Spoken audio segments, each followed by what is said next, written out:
It is the drip, drip, drip aspect of this that is stunning, and many would say unnecessary. Clinton keeps saying, in hindsight, the private server was a mistake, and that all she wants now is transparency. So then why not, when the server became an issue months ago, lay all this out? Tell us all of the things we have learned since, including paying that State Department aide, the one now pleading the fifth, on the side. Instead, it's drip, drip, drip.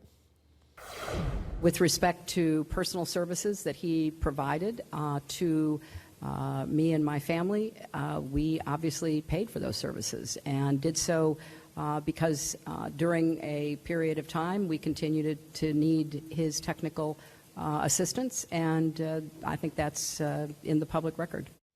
Jeff Zeleny, help me out.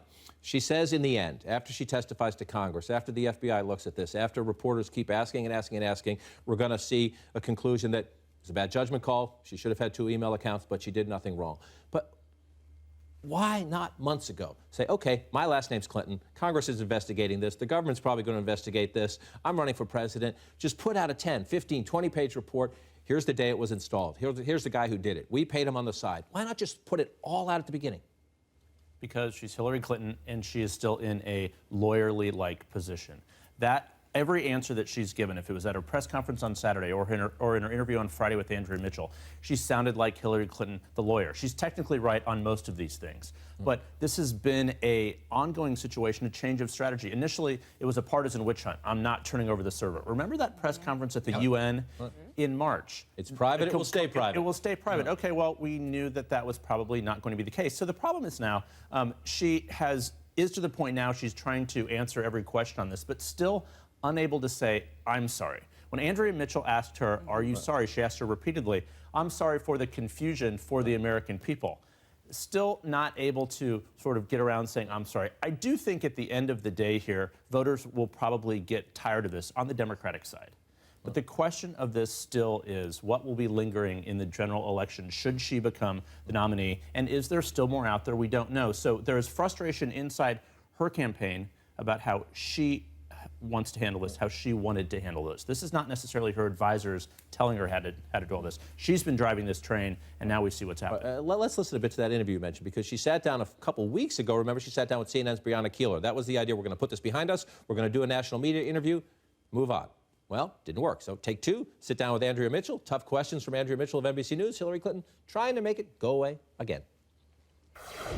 I am sorry that this has been confusing to people and has raised a lot of questions. Do you want to apologize to the American people for the choice you made? Well, it wasn't the best choice, and I certainly have said that. This was supposed to be the new Clinton campaign. She got most of Obama's team. People said she had learned the lessons of 2008. But at least on this point, this is not only 2008 all over again. Be careful, be cautious, be lawyerly. I covered the Clinton White House through Whitewater, Rose Law Firm records, grand jury, Monica Lewinsky et al. Very, very familiar pattern. The other thing she said in that interview was that she didn't really think about where the emails were going and where they were stored. Well, that's a little, you have to ask, really, because it is so complicated. It was stored at her house. She was paying someone outside. She clearly put a lot of thought into it. It wasn't just sort of a, oh, where's my email? I mean, they had, one of the most fascinating things about this is seeing the emails where the State Department is trying to figure out where her emails are coming from. They didn't, State Department IT wasn't even really sure what was happening here. The State Department themselves said they didn't know this staffer who took the fifth had outside income until very recently. So there are more questions and more questions, and the answers just aren't sufficient right now. And you know, 280 Republican House members and senators come back to town this week, and they will keep this going every day of the week on Capitol Hill. The idea that this is going away anytime soon is just foolhardy. And you know, and what is it? Jake Sullivan is up there again this week. Another Clinton aide will testify behind closed doors. You know, good for her to try to get out there and talk about it, but it's not working. And she wants to say this is largely a media creation, that voters don't ask her about it. But we do see 53%, I'm sorry, unfavorable in the latest ABC Washington Post poll. And there's just the evidence. If you just see Bernie Sanders, yes, he's talking about issues, and to his credit, you know, he's not in the Democratic primary, he's not beating her up, but he's going up and she's static or coming down. Right, and as he said over the weekend, that does have to worry you if you're in the Clinton camp right now. I was just in Iowa, and I spoke to some folks in the different cities I was visiting about these issues, and they do care. They agree that it's a distraction, that it's not a central issue in the campaign, but it gets down to that all-important issue of trust, and a lot of the voters I'm talking to don't feel like this is an example where they say, yes, we can trust Hillary Clinton, and that's definitely got to be concerning at this point if you're looking at the numbers you just referenced. Right, and as this plays out, we've watched Bernie Sanders gain traction in both Iowa and New Hampshire. We'll watch how that builds.